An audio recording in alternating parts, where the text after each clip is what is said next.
Boston held its breath the way a city does before something breaks. By 7:15 on a Tuesday in February, the temperature outside had dropped to 4 degrees Fahrenheit, and the Harborview Tower on Atlantic Avenue wore a skin of ice that caught the streetlights and scattered them across the pavement like broken glass. Inside the building's 52nd floor, Evelyn Carter's penthouse sat in the particular silence that expensive things occupy when no one is watching them. She wasn't supposed to be there. Her driver had radioed ahead that a tractor trailer had jackknifed on the expressway. Her assistant, Dana, had rerouted her from a client dinner in the back bay. By 8:12, Evelyn stepped off the private elevator into the marble foyer of her own apartment and realized with a small, clinical jolt that she had forgotten about the cleaning crew. The man was on his knees near the kitchen island.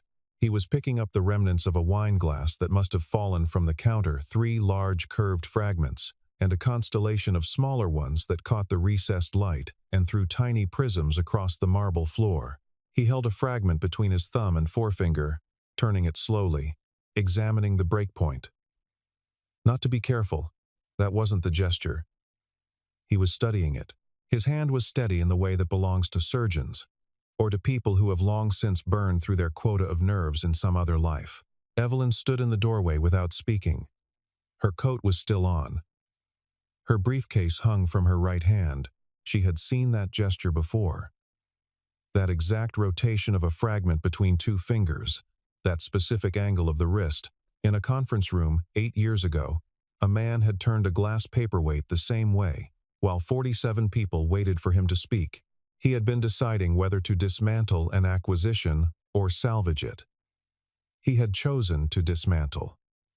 The decision had cost 400 jobs and recovered $120 million for the fund. The man on her floor looked up, not startled, not apologetic.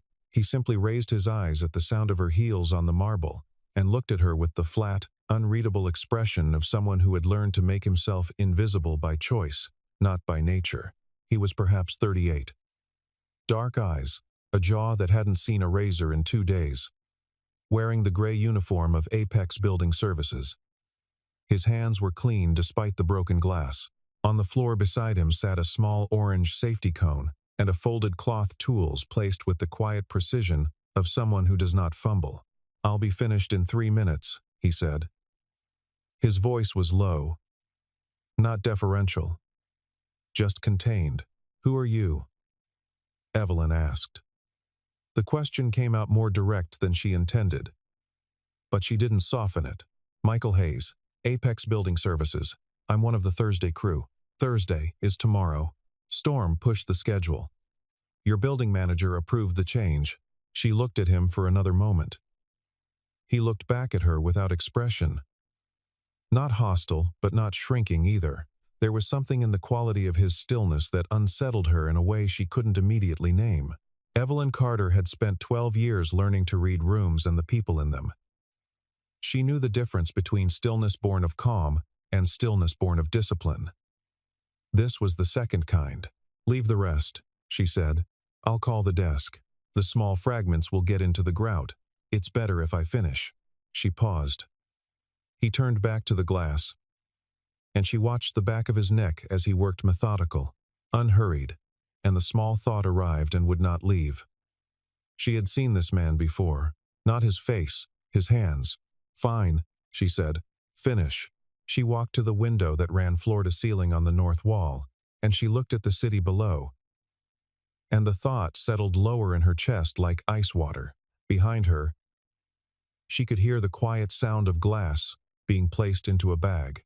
3 minutes later, the foyer door opened and closed without ceremony, and Evelyn was alone in her penthouse, with the sound of the wind pressing against the glass, and the particular unease of a question she hadn't yet found the words to ask. The alarm on Michael Hayes's phone went off at 4:45 without drama. He had been awake for 10 minutes already. His apartment was on the 3rd floor of a 6-story building in Dorchester, the kind of building where the radiator worked on its own schedule, and the windows required a folded towel at the base to keep the cold from bleeding through the frame. He lay on his back in the dark for a moment, listening to the silence. Outside, snow was falling again. He could tell by the muffled quality of the street sounds the way even the distant bark of a dog came padded and softened through the air. He got up without turning on the overhead light. Sophie's room was across the hall. Door cracked 2 inches. The way she preferred it. She was 9 years old and slept on her side with both hands tucked under her cheek, and she would not wake for another 2 hours. He stood in the gap of the door for a moment and listened to her breathe, a habit he had developed in the hospital and had never fully surrendered. Even 3 years later, when the cardiologists had downgraded her monitoring to twice annual checkups and told him the defect was small, manageable, that she would likely live a perfectly ordinary life. Likely. He had spent considerable time in the years since learning to live in the space that word created. In the kitchen, he moved by memory.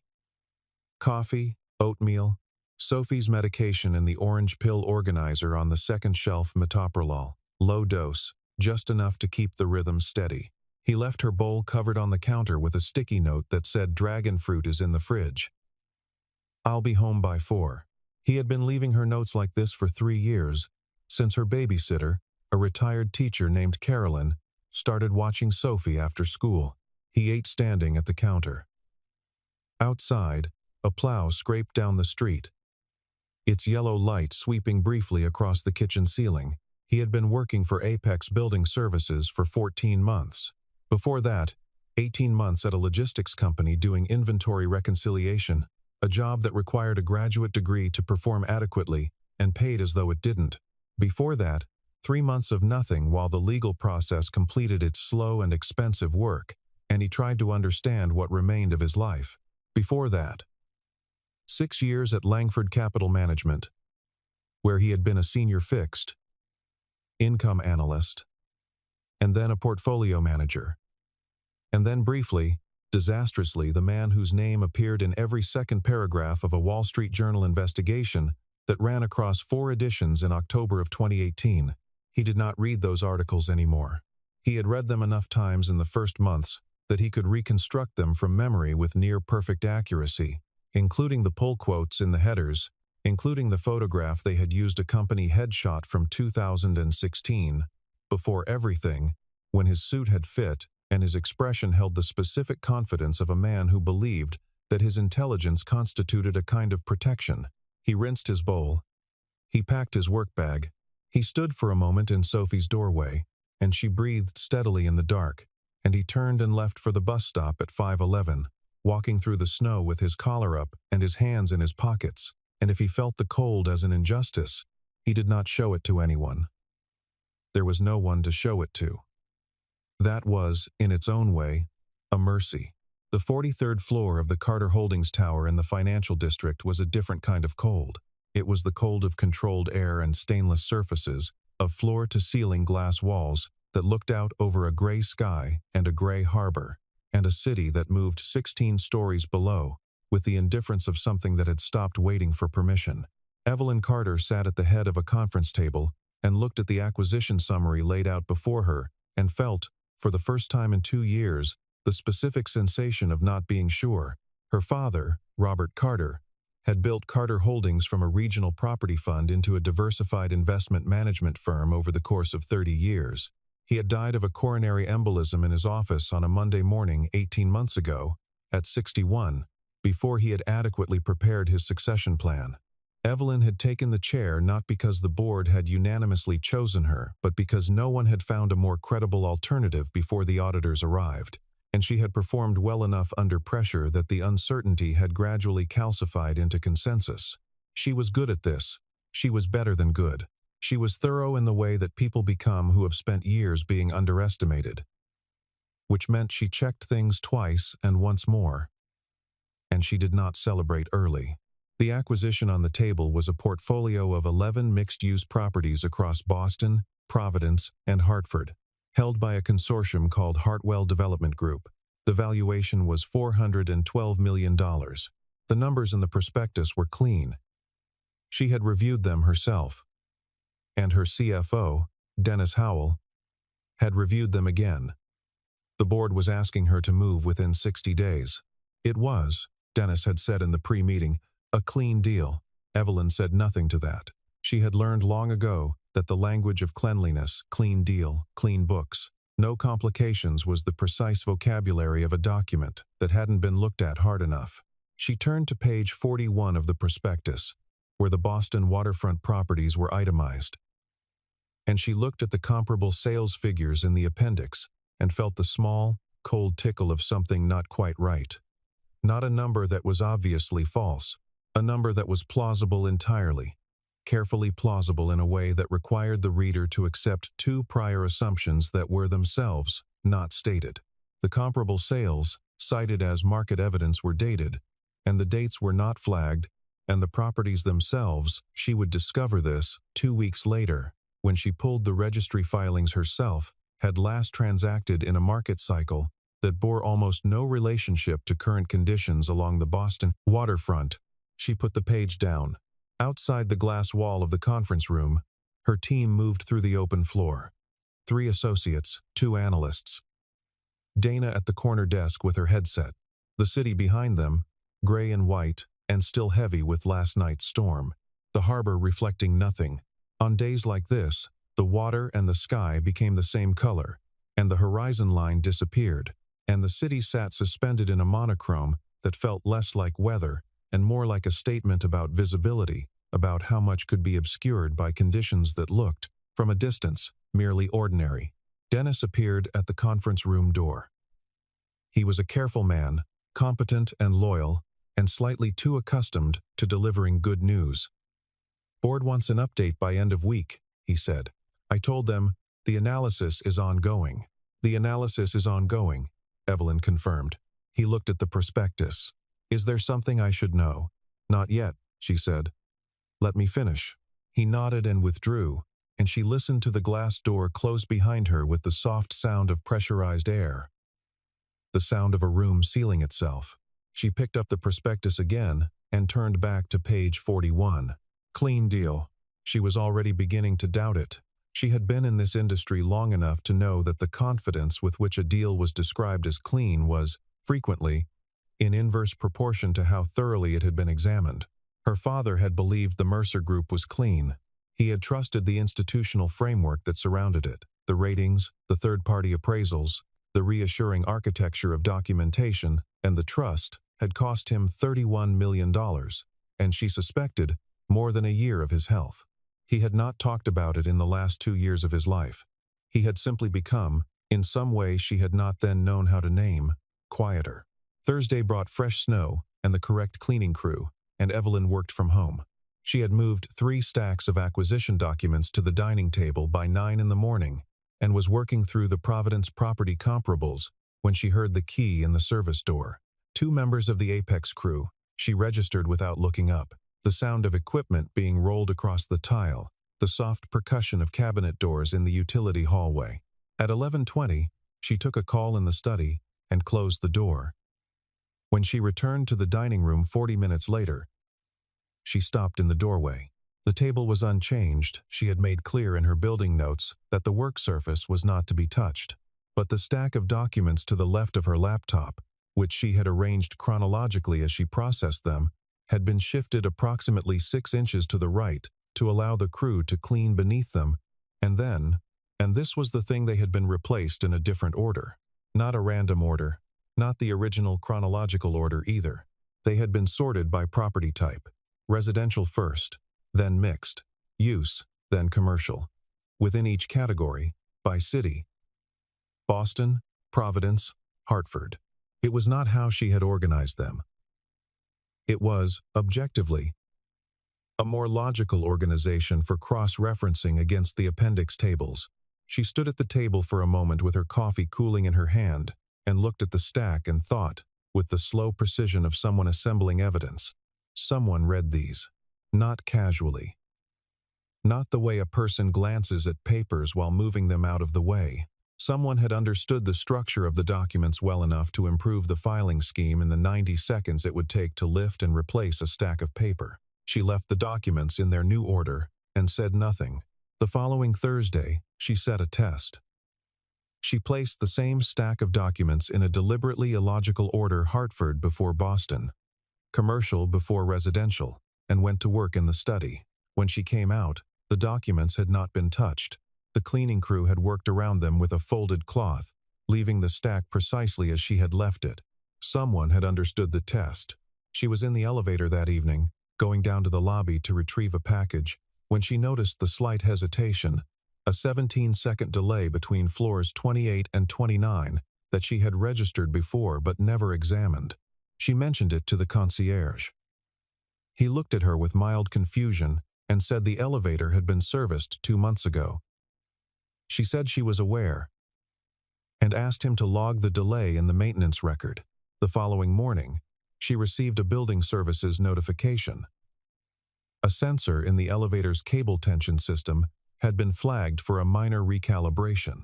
The notation at the bottom of the report read, "Issue identified following resident observation. Confirmed on second review." There was no name attached to the observation. Evelyn sat with this for a long time. Then she pulled the personnel file for the Apex Building Services crew assigned to her floor. Michael Hayes, 38, Dorchester. One prior employer in 14 months. Meridian Logistics.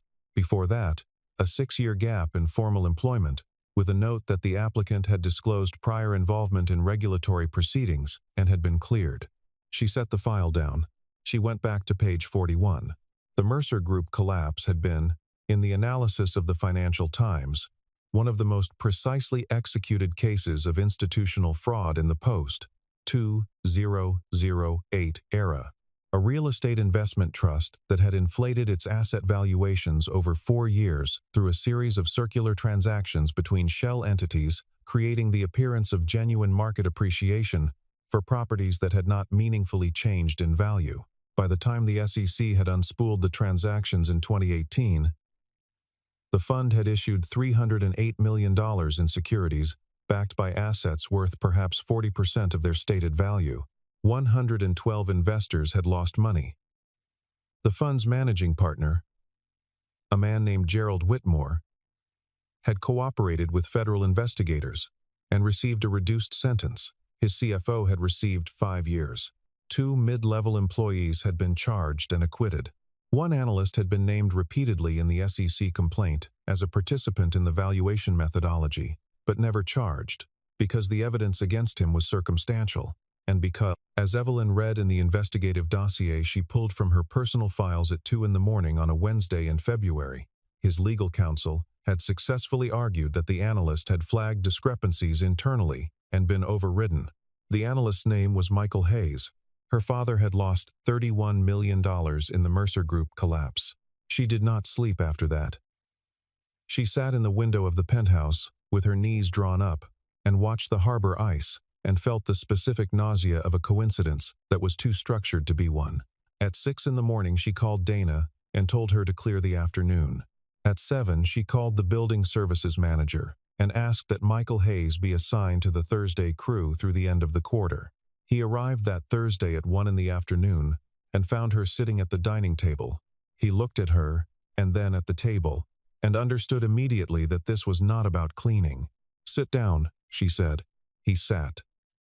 He placed his hands flat on the table, not crossed, not gripped together, just resting.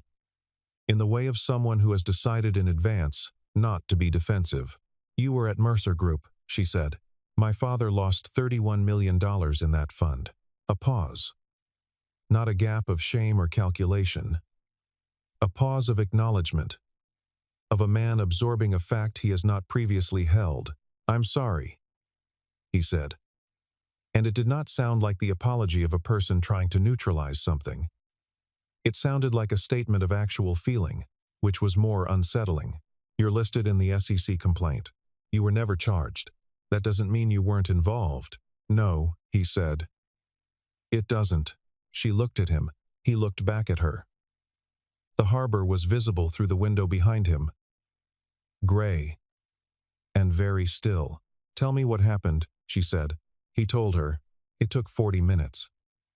He was precise and unemotional, which she recognized as the voice of someone who has told a story enough times that it has been stripped of its drama and retained only its structure. He had been the analyst assigned to the fund's secondary market valuations. He had noticed, in late 2016, that the comparable sales data being used to justify the asset appreciations was coming from transactions that, on closer examination, involved entities with overlapping beneficial ownership. He had written an internal memo. The memo had been received by his direct supervisor, a man named Craig Hollander, who had told him that the methodology had been reviewed by external counsel and was compliant. He had written a second memo 6 weeks later. He had been told to focus on his assigned work. In January of 2017, he had sent an anonymous tip to the SEC's Office of the Whistleblower. The tip had been received and assigned a case number. Nothing had happened for 11 months, during which time the fund had issued an additional $80 million in securities. When the SEC opened its formal investigation in December of 2017, the complaint narrative had been constructed, in part, from emails and documents that had been selectively presented, and in the presentation, Michael's objections had been reframed as participation. Craig Hollander had provided testimony identifying Michael as the primary architect of the valuation model. Hollander had received immunity. Michael had spent 14 months in legal proceedings, lost his CFA designation, paid $400,000 in legal fees, and watched his name become a footnote in a story whose actual authors had walked away with considerably reduced consequences. Evelyn listened to all of this without interrupting. When he finished, she said, "Why should I believe you?" "You shouldn't," he said. "Not based on what I've told you. But I can give you the case number for the SEC tip. It was filed 14 months before the investigation opened. The date is verifiable." She wrote down the number. "I'm going to check this," she said. "I know," he said. She stood. He stood. He picked up his equipment bag from the hallway where he'd left it. And she walked him to the door. And just before he stepped out, she said, without quite planning to, "My father's name was Robert Carter." He stopped. "He died 18 months ago," she said. He turned and looked at her.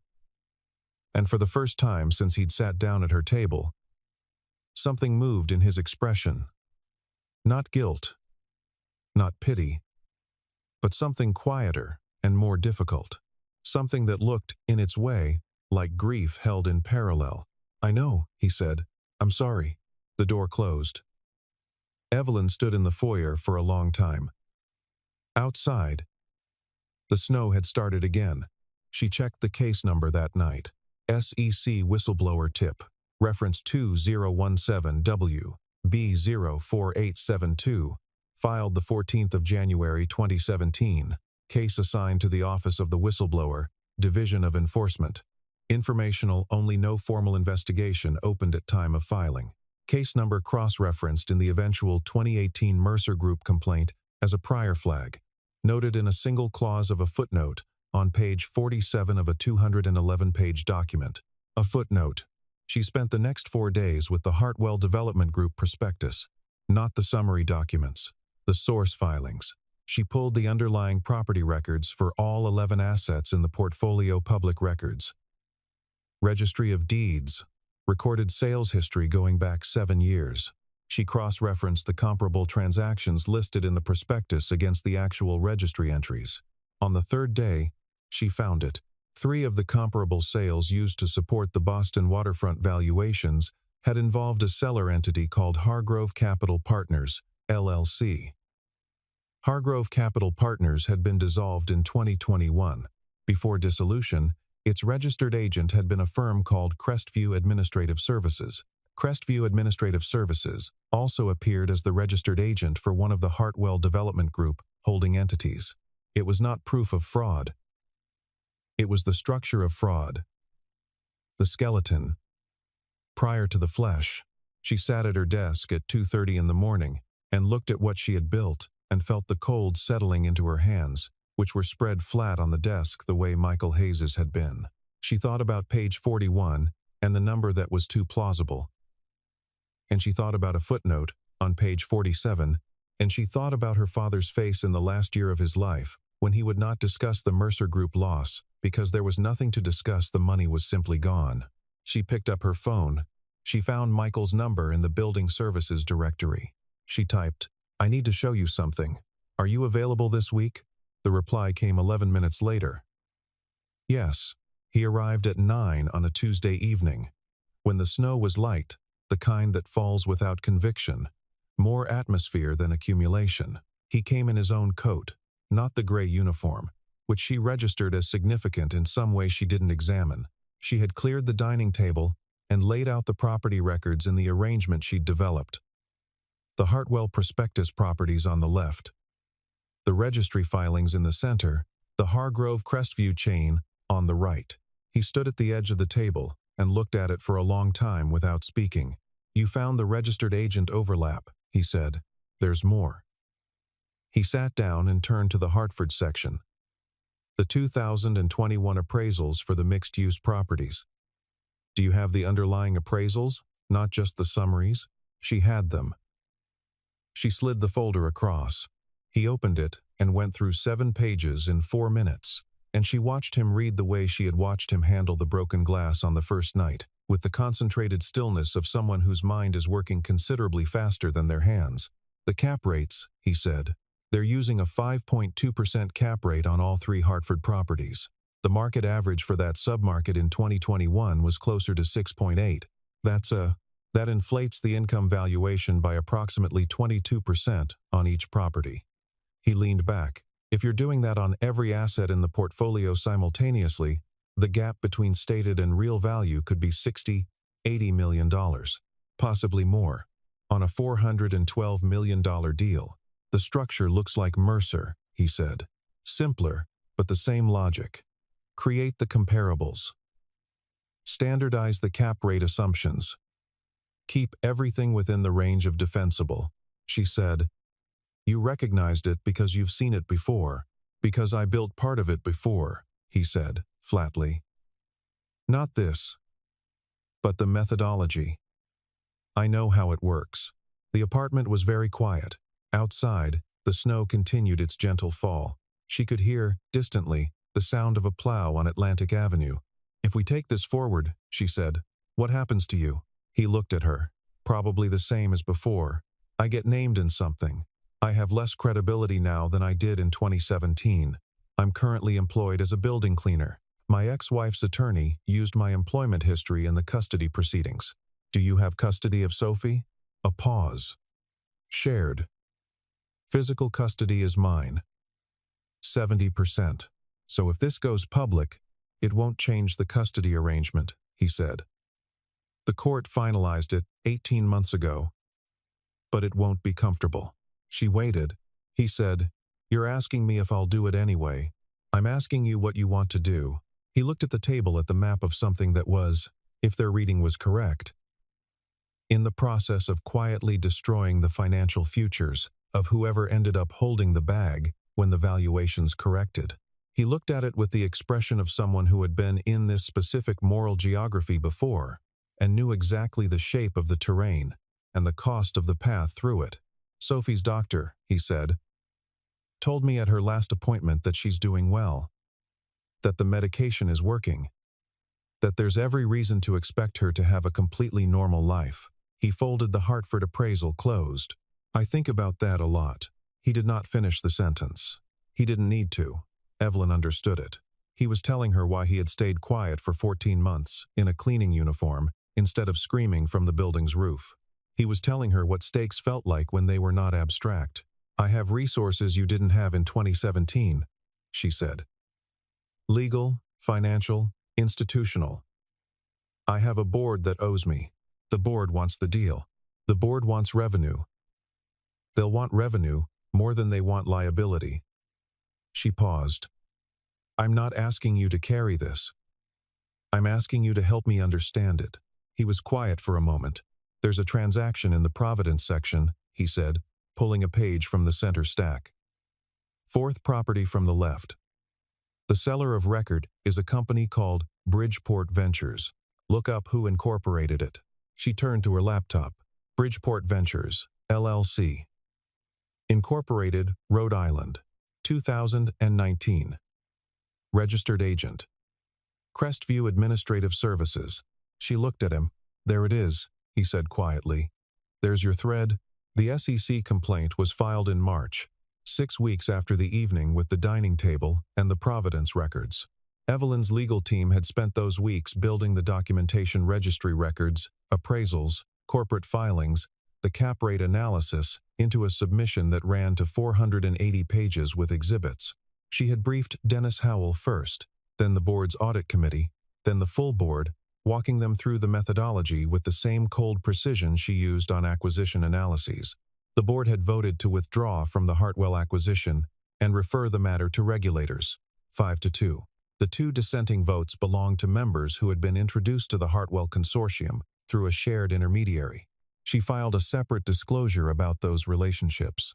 When the complaint became public in April, the response from Hartwell was immediate and loud. Their legal team issued statements describing the allegations as retaliatory, the product of a failed negotiation, and a disgruntled former employee with a documented history of unfounded accusations. The former employee was Michael Hayes, whose name appeared in a Hartwell press release 3 days after the SEC filing. She was in a board meeting when Dana walked in and placed a printed copy of the press release on the table in front of her. She read it without changing her expression, finished the agenda item, and called a recess. In the hallway, she called Michael. "I've seen it," he said. He sounded tired, not panicked. The particular tiredness of someone who has already done the calculation and accepted the answer. "Sophie?" she asked. "At school?" "She doesn't know. My legal team is going to issue a statement this afternoon. I want to include your name." "As what?" "As a consultant who identified structural irregularities in the portfolio." "Which is accurate." A pause. "That's a generous framing. It's an accurate framing. Do I have your permission?" Another pause. Longer. "Yes," he said. The statement went out at 4:15. By 5, 2 financial news outlets had run pieces citing Michael Hayes' history with the Mercer Group, the same narrative, the same photograph from 2016. By 6, Evelyn was sitting in the lobby of the building that housed her legal team's offices, waiting for her counsel to finish a call with the SEC, and she was watching the snow fall outside the glass doors and thinking about footnotes. Page 47, 1 clause. 14 months before the investigation opened, a man had filed a tip and been ignored, and the consequence of being ignored had been $80 million in additional securities issued against assets that were worth 40 cents on the dollar. There was a children's hospital 3 blocks from the Hartwell Group's Providence offices. She had noticed it on the site visit in January. She thought about it now for reasons she couldn't entirely articulate. At 8:30, Michael texted, "Sophie is asking why there's news about me. I need to go home." Evelyn typed back, "Go. I'll update you in the morning." She stayed in the lobby until 11. The snow outside had stopped.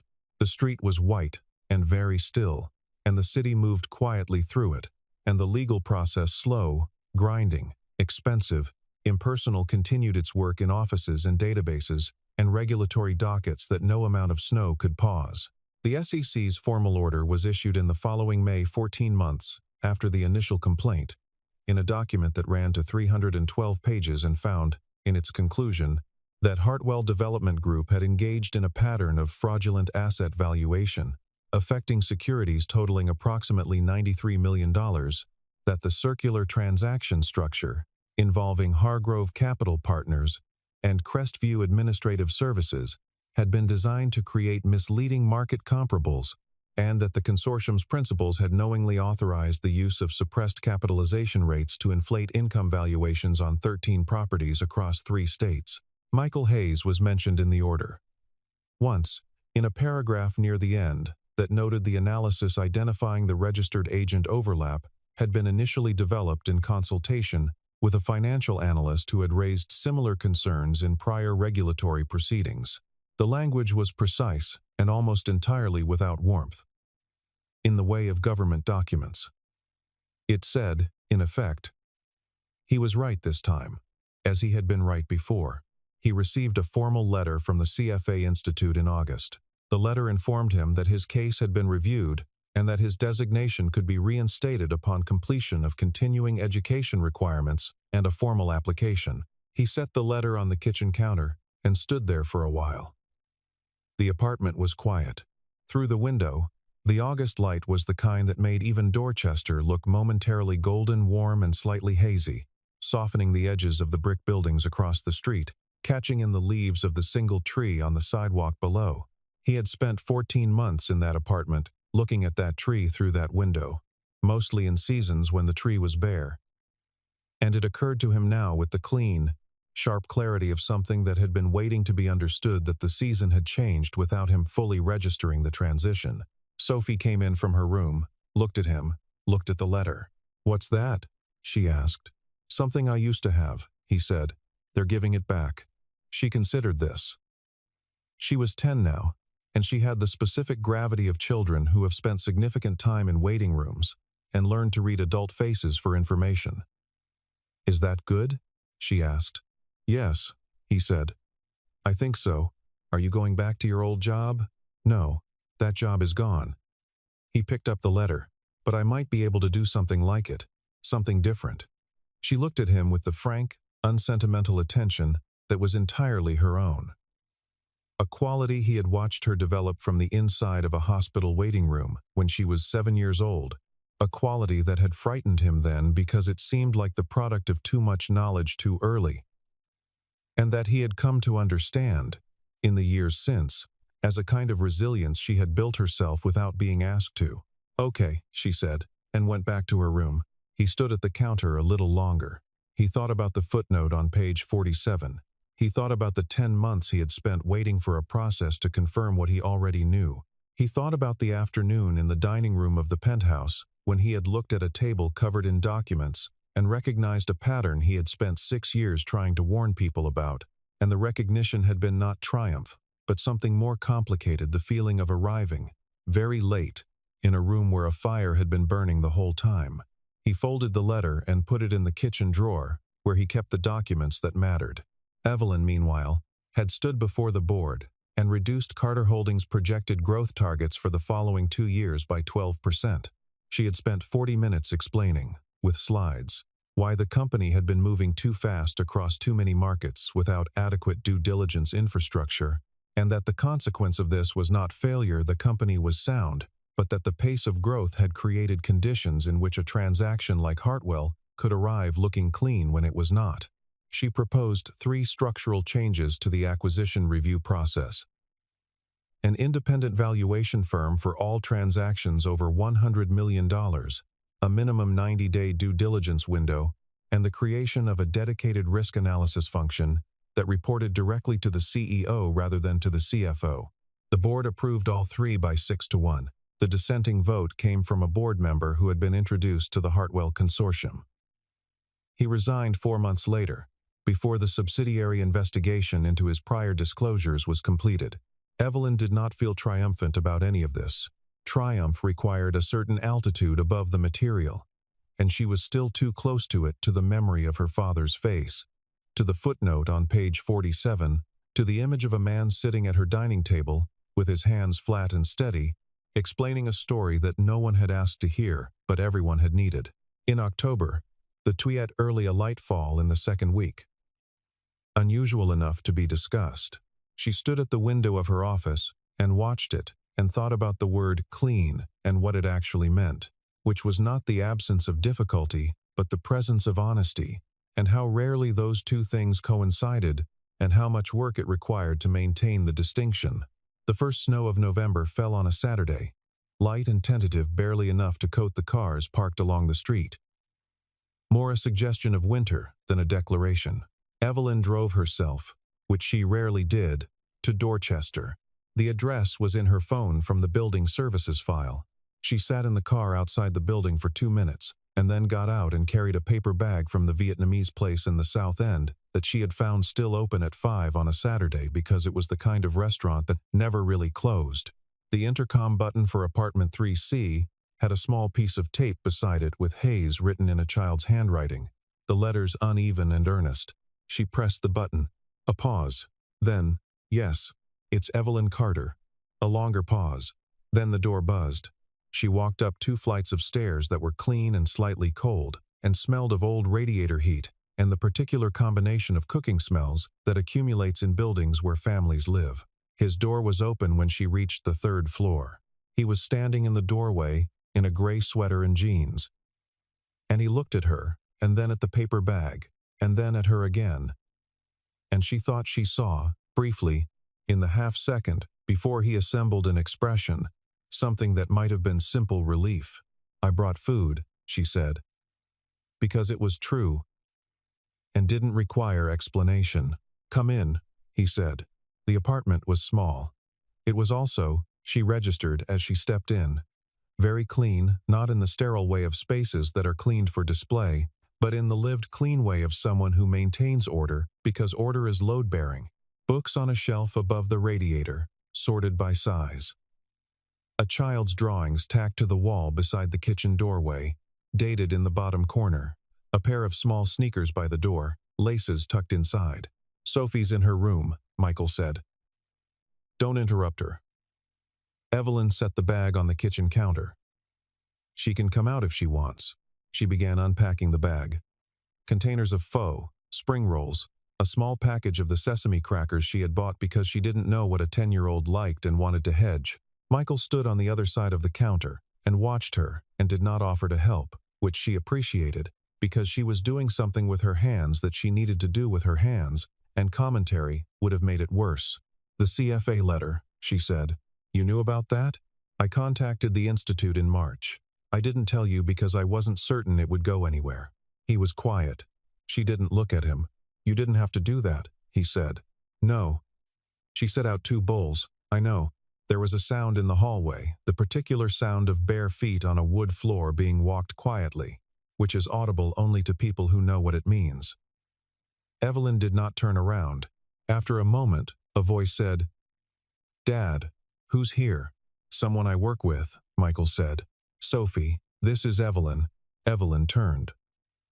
Sophie Hayes was 10 years old and had her father's eyes, the same dark, direct quality, the same tendency toward assessment before expression. She was wearing a sweatshirt with a small whale on it, and her hair was pulled back in an imperfect ponytail. She looked at Evelyn with the frank attention of a child who has not yet learned to perform indifference. "Hi," she said. "Hi," said Evelyn. "I brought sesame crackers. I wasn't sure if you'd like them." Sophie looked at the crackers on the counter. "Those are the good kind," she said. "The ones in the red bag." "Okay." She climbed onto one of the 2 stools at the kitchen counter and picked up a cracker. "Are you staying for dinner?" Evelyn looked at Michael.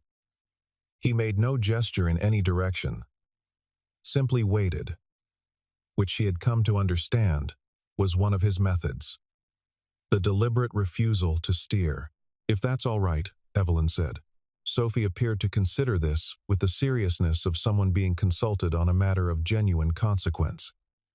Then, "The pho is better if you put extra lime in it. I'll keep that in mind." They ate at the small kitchen table, Sophie between them. And the radiator knocked twice, and then went quiet. And outside the window the snow continued, gentle, unremarkable, the kind that falls without needing to be noticed. Sophie told a story about a project at school that involved building a bridge out of pasta and the structural failure that had occurred on testing day, which she described with the specific indignation of someone whose engineering instincts had been compromised by substandard rigatoni. Michael listened to her with the half-smile of someone who had heard the story before and wasn't tired of it. Evelyn laughed once, a real laugh, caught off guard by the phrase "the rigatoni had given up on itself," and Sophie looked at her with satisfaction, as though this had been the goal all along. After dinner, Sophie went back to her room to finish something. The door closed most of the way 2 inches open, Evelyn noted. Michael washed the bowls. Evelyn stood at the window that looked out over the street, where the snow was thin and the streetlights made everything look slightly warmer than it was. "I've been talking to a few people," Michael said, without turning from the sink, "about returning to the industry. Consulting, initially. Due diligence work. I know a firm," she said. "Harrison and Vance. They do regulatory work. They've been looking for someone with your background. You've been talking to people. I work in financial services. I talk to people." A pause. The water ran for a moment, then stopped. He dried his hands on a dish towel and turned around and leaned against the counter with his arms crossed, not defensively, just settled. "Evelyn," he said. "Don't make it complicated," she said, still looking at the street. "I'm not making it complicated. I'm saying your name."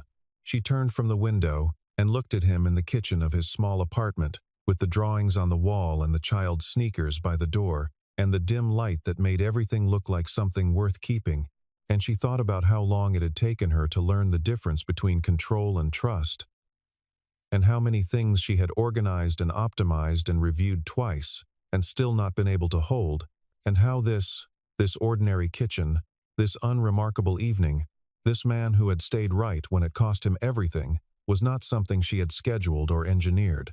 "I have a board meeting Monday," she said. "Harrison and Vance have a preliminary call Wednesday at 2. I'll send you the contact." "Okay." Sophie likes the sesame crackers. She has opinions about crackers. Good instincts. He almost smiled. Not quite, but almost, which was close enough for now. She picked up her coat from the hook by the door, and he walked with her to the hallway. "Don't disappear," she said. Not a request, exactly. Not a question. Something in between, the kind of statement that is its own answer, if the other person understands what it costs to say.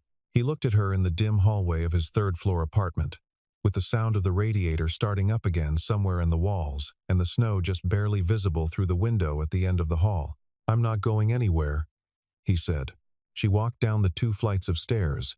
Outside, the snow was still falling light, unhurried, covering the parked cars and the street signs, and the ordinary surfaces of an ordinary neighborhood with the same thin, even layer it laid over everything. Ignorant of the difference between what a thing had cost and what it was worth, she stood on the sidewalk for a moment and let the cold settle around her, and looked up briefly at the lit window on the third-floor amber against the dark of the building's face, and then she walked to her car, and she did not look back, because there was no need to. Some things did not require confirmation once you had decided to trust them. Upstairs, the light in apartment 3C stayed on. The city moved through the rest of its winter in the way that cities do traffic and transit and commerce, and the 1,000 small negotiations of people living near each other in the cold. The harbor ice thinned in March. The elms along Commonwealth Avenue grew their first cautious leaves in April. Sophie Hayes turned 11 in June and received, from Evelyn, a book about structural engineering that she read in 4 days and left on the kitchen counter with 3 separate pages dog-eared. The SEC order, filed and cross-referenced and entered into the public record, sat in a federal database in Washington, D.C., as inanimate and authoritative as stone. Michael Hayes's application for CFA reinstatement was approved on a Wednesday afternoon in July. He did not celebrate. He called Carolyn, who had watched Sophie through all the difficult years, and asked if she was free for dinner on Friday, and when Carolyn asked why, he said simply that there were people he wanted to thank before he moved forward, and he thought it was important to do that in the right order. Some things take a long time to be true. Some things were true the whole time, and simply needed someone to look at them long enough, carefully enough, to say so. The light in the apartment in Dorchester stayed on.